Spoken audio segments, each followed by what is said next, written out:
যেহেতু একটা ক্লাব, একটা লাভজনক প্রতিষ্ঠান, সেখানে করলাম এবং সম্মানিত ভোটাররা আমাদের ভোট দিয়ে জয়যুক্ত করেছে, এই জন্য কৃতজ্ঞ তাদের কাছে। কিন্তু সবচেয়ে বড় কথা হলো আমি শিল্পী, আমার শিল্পী সমিতিটা আগে, এবং যেহেতু এটার নির্বাচনও চলে আসছে কাছাকাছি, এখন আমি শিল্পী সমিতি যেহেতু আমার আগে, আমি অভিনয় করি, আমি চেষ্টা করব যে শিল্পী সমিতি নির্বাচন করার জন্য। আর চলচ্চিত্র শিল্পী সমিতিতে ইলিয়াস কাঞ্চন নতুন প্যানেল গত বছর জয় হয়েছিল, আমরা সকলেই জানি।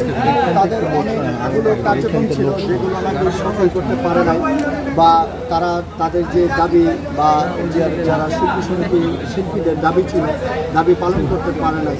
হ্যাঁ, সেই জন্য ডিএনএ চলে আসছে। আসলে শিল্পী সমিতিটাকে অনেকের পলিটিক্স হিসাবে দেখে, আপনি এটাকে কীভাবে দেখছেন?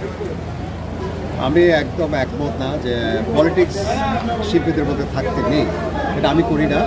যারা করে তাদের ব্যাপার, তাদের পার্সোনাল ব্যাপার।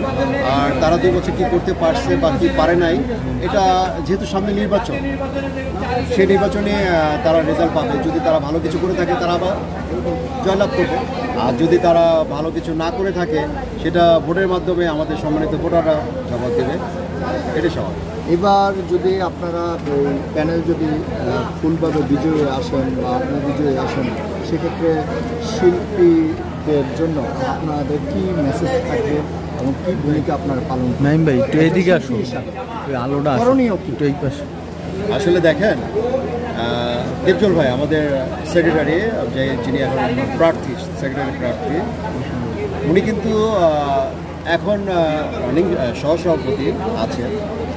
তারপরও করোনা থেকে শুরু করে, এর আগে থেকে শুরু করে সব সময় কিন্তু করে আসছে সদস্যদের জন্য। শিল্পী সমিতির যারা ভোটার, সম্মানিত ভোটার, তাদেরকে কিন্তু অলওয়েজ সে করে আসছে। আমাদের নতুন করে মেসেজ দেওয়ার কিচ্ছু নেই যে আমরা এটা করে দেবো, ওটা করে দেবো, তারপর আমরা করবো না। আমাদের এটা মেসেজ দেওয়ার কিছু নেই।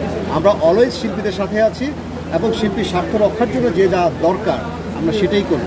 এবং নতুন যেটা ছিল যে আমরা এবার শুরু করে যাব, যে দেবজয় যেটা বলেছেন, অবশ্যই আরও কিছু আমাদের সিনিয়র শিল্পীরা বলেছেন যে শিল্পী সমিতি থেকে উদ্যোগ নিয়ে আমরা যদি একটা নির্বাচিত হই, তাহলে আমাদের একটা আবাসনের ব্যবস্থা করার জন্য এই উদ্যোগটা আমাদের এবার আমরা নেব। এটা তো আসলে 2 বছরে তো সম্ভব হয় না, এটা হয়তো সময় একটু বেশি লাগতে পারে, কিন্তু এটা আমরা এবার করে যাব, যে আমরা যেহেতু উদ্যোগ নিয়েছি এটা আমরা করে যাব।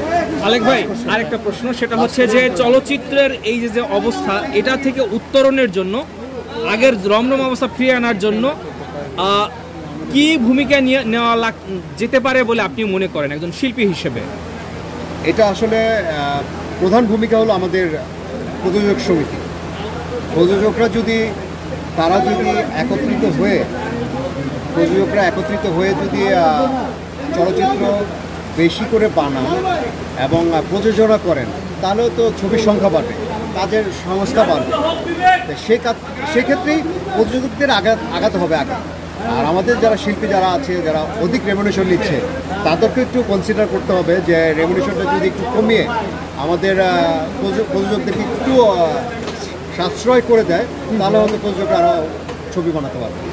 ওকে ভাই, থ্যাংক ইউ। আর কিছু? ধন্যবাদ ভাই, থ্যাংক ইউ।